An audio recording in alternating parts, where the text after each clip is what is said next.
Es evidente que tenemos un asesino en serie entre manos. Se deberían tomar medidas para detenerle. ¿Ha dicho un asesino en serie? No hay asesinos en serie en el Estado soviético.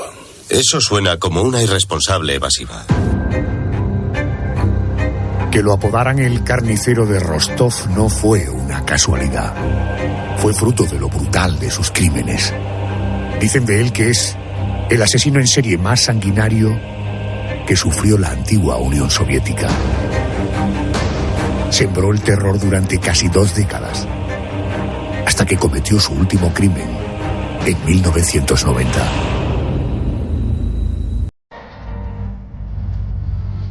Acosado y maltratado en sus años de juventud, y con los horrores de su infancia grabados en la memoria, tras haber presenciado cómo su hermano era devorado por una banda de campesinos hambrientos, en Andrei Chikatilo fue germinando una semilla de odio y una fatal atracción por niños y jóvenes.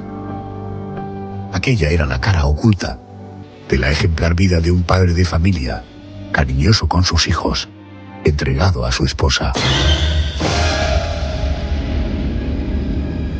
Nadie podía imaginar que aquel hombre culto y educado pudiera ser capaz de matar a una niña de 9 años.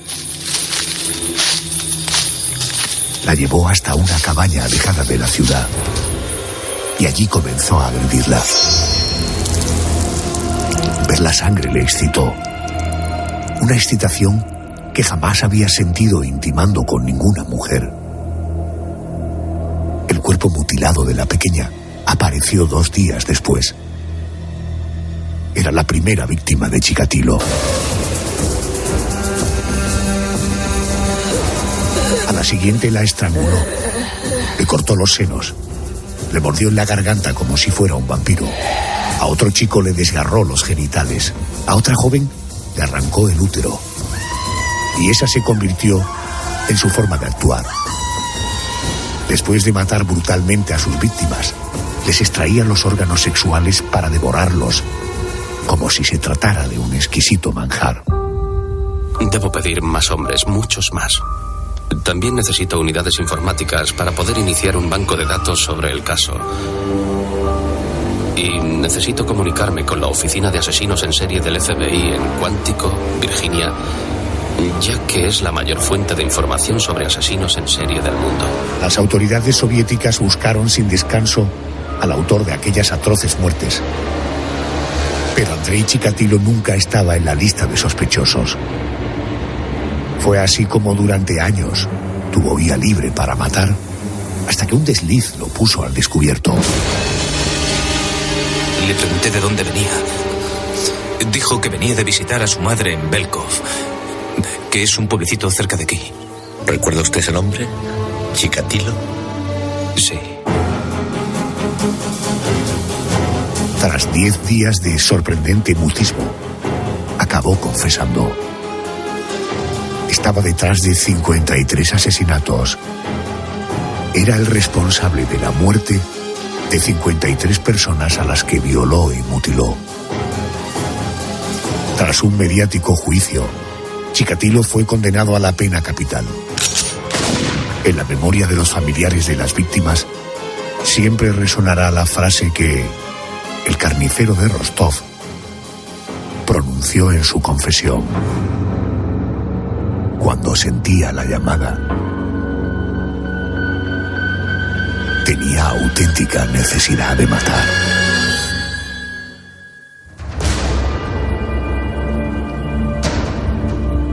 El 14 de febrero de 1994, Andrei fue tiroteado por un grupo de soldados que evitaron dañar su cabeza. Varias universidades de todo el planeta deseaban hacerse con su cerebro, el cerebro de un psico-killers, el cerebro de una bestia. Y este domingo se acaban de cumplir 86 años del nacimiento de este oscuro personaje. Chikatilo nació el 16 de octubre de 1936. Nació en una pequeña aldea de la Unión Soviética, en un contexto realmente desfavorable, bajo el régimen comunista de Stalin. Quiero encontrar un poco de sentido a esta historia y por eso he recurrido a Juan Ramón Pereira. Es doctor en psicología, especialista en conducta criminal. Ha realizado un trabajo durante 3 años en centros penitenciarios, analizando el perfil de 100 asesinos múltiples. Querido doctor Pereira, muy buenas noches, bienvenido a COPE. Buenas noches, encantado de estar con vosotros. Situado el contexto histórico y social en el que creció este criminal, yo me quiero detener en primer lugar en un aspecto, la antropofagia. Se cuenta que el hermano de Chikatilo fue secuestrado por una banda de campesinos, mutilado, deporado, una época y un territorio marcado por la necesidad y el hambre. La segunda sería presenciar un suceso así, como un grupo de hombres devoran a tu hermano. ¿De qué manera puede influir en una persona a la hora de desarrollar un instinto criminal? Pues podríamos estar ante un fenómeno que en cierta medida es traumático, pero nunca es determinante. Tiene que haber una parafilia de base en la cual la persona siente algún tipo de atracción de la esfera sexual en este tipo de conductas, porque muchas de estas generaciones, sobre todo en contextos bélicos, ven este tipo de elementos traumáticos y muchas personas en situaciones extremas pueden llegar a desarrollar conductas incluso antropofágicas, pero como ocurrió con los supervivientes de los Andes, y no por ello luego desarrollan un patrón sádico en el cual la antropofagia esté presente, con lo cual podríamos decir que Chikatilo en este caso ya tenía esa tendencia a estas conductas parafílicas y el debut o el detonante puede haber sido este elemento traumático en la infancia, ¿no? Que es una etapa que psicológicamente marca bastante. Oiga, nos encontramos ante el clásico perfil del buen marido, buen padre, buen amigo, tras el que se esconde un criminal sin escrúpulos. Este Chikatilo, el carnicero de Rostov, era un depredador sexual, se excitaba con el dolor ajeno y además tenía tendencias caníbales. Este rasgo del personaje en este tipo de criminales se debe considerar una desviación mental y, por tanto, un eximente de sus crímenes. Es un punto muy interesante que está marcando. La psicopatía, igual que las parafilias, no se consideran efectos jurídicos un eximiente, ni siquiera un atenuante como tal. El único elemento o condición psiquiátrica que se puede considerar un eximiente son aquellas enfermedades mentales en las que hay una psicosis, una pérdida de contacto con la realidad, es decir, que la persona no es consciente de aquello que hace o lo hace en el marco de un delirio. Por ejemplo, tenemos el caso de un sujeto que pensase que es un hombre lobo o que es un animal o como el vampiro de Sacramento, que llevaba a cabo conductas de tipo antropofágicas porque él creía que de esa manera evitaba terremotos, pero porque tenía una enfermedad mental dentro de la esfera psicótica. En el caso de Chikatilo, igual que otros sujetos como Dahmer o similares, hay una parafilia y como tal, igual que la psicopatía, no son enfermedades que, si bien las tenemos como enfermedades mentales, no implican un eximiente a nivel jurídico. El ejemplo de Chikatilo en la antigua Unión Soviética, un criminal tapado por el régimen, hasta donde usted me pueda contar, ¿se ha repetido en otras sociedades? Sí, ese es otro elemento interesante. Dentro de la conducta de asesino en serie, la cultura y la sociedad tienen mucho que ver en tanto y en cuanto dar visibilidad a estas conductas. Parece ser que el asesino en serie es un fenómeno casi exclusivamente de Estados Unidos. Sin embargo, no es cierto. En España mismo tenemos asesinos en serie, tenemos en otras culturas, en la misma Unión Soviética. El problema con Chikatilo fue precisamente que la Unión Soviética, en esta suerte de guerra fría con Estados Unidos, no quería reconocer que tuvieran un asesino en serie dentro de su país, con lo cual ellos omitieron información y tardaron mucho en intervenir sobre este fenómeno, precisamente porque no querían reconocer que se estuviera replicando un fenómeno de esta magnitud en su país, ¿no? Sin embargo, en España mismo tenemos asesinos en serie e incluso podríamos decir que por una cuestión simplemente de estadística y probabilidad existen asesinos en serie actuando, que evidentemente las fuerzas de cuerpo de seguridad del Estado, por no generar alarma y por distintos motivos, no van a ponerlo sobre el foco de los medios, pero tanto en Europa como en países fuera de Estados Unidos existen asesinos en serie actuando que no han sido todavía capturados. Chikatilo era miembro del Partido Comunista, eso le benefició a la hora de seguir actuando. De hecho, fue tras el inicio de la perestroika, esa reforma que puso en marcha Gorbachov, con la intención de modernizar la antigua Unión Soviética, es cuando la policía pudo disponer de más medios para investigar estos crímenes y al final dar con el asesino. Doctor Pereira, ha sido un placer y un honor tenerle esta noche con nosotros. Gracias. Muchísimas gracias a ustedes. En noviembre de 1990, el carnicero de Rostov era detenido. Tardó 10 días en confesar sus crímenes, pero finalmente confesó. A partir de ese momento, comenzó otra fase en el trabajo policial en la que los agentes pudieron contar con la colaboración del asesino. El propio Chikatilo ayudó a la policía a encontrar los restos de algunas de sus víctimas y no escatimó en detalles a la hora de reproducir con muñecos cómo las había matado. En abril del 92 comenzaba el juicio contra él, un proceso tremendamente mediático. El coordinador de la sección de historia del ABC, del diario ABC, es Manuel Pérez Villatoro. Manolo, buenas noches y bienvenido a COPE. Muy buenas noches, un privilegio estar por aquí. Gracias. Manuel, ¿cómo se presentó Chikatilo en las sesiones del juicio? ¿Cuál era su aspecto y su actitud ante la sala?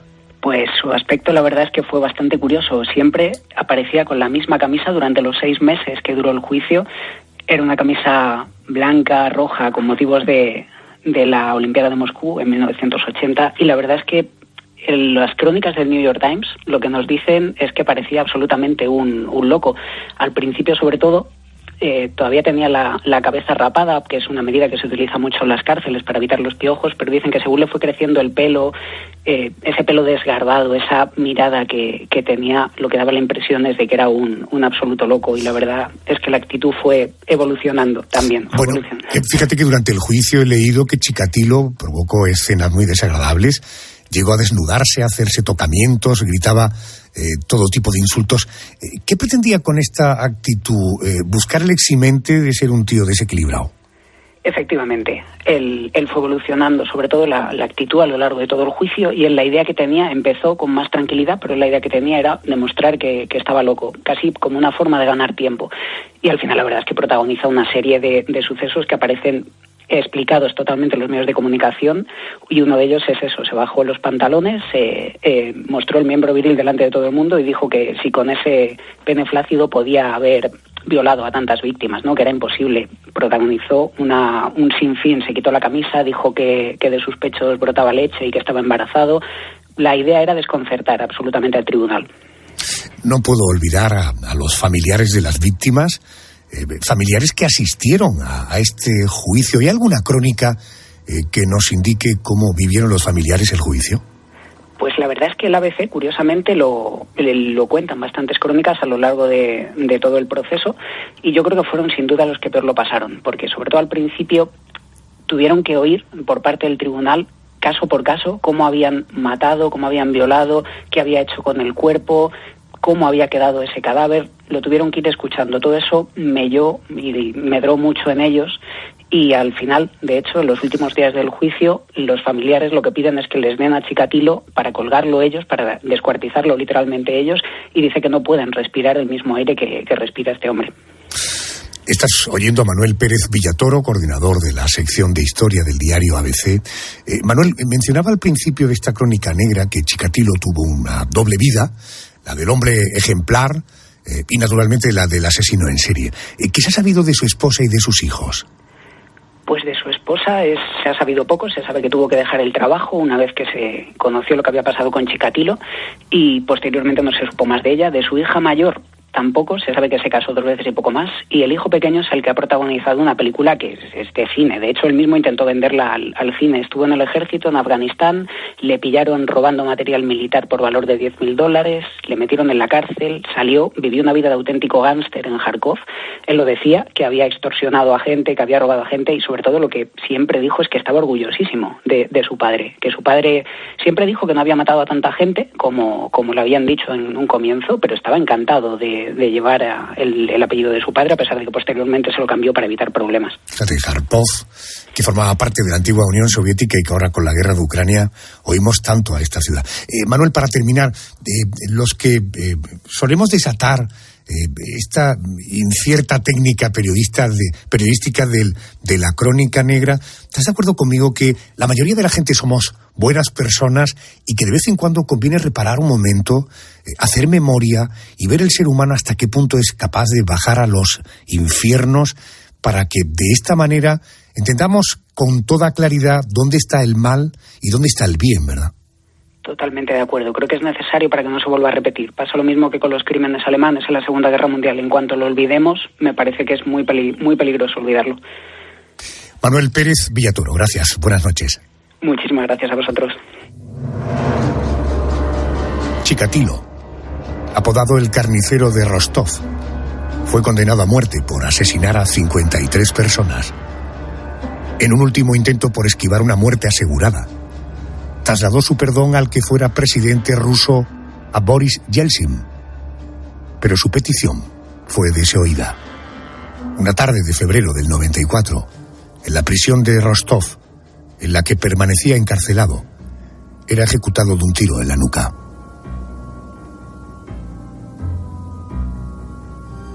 El carnicero de Rostov.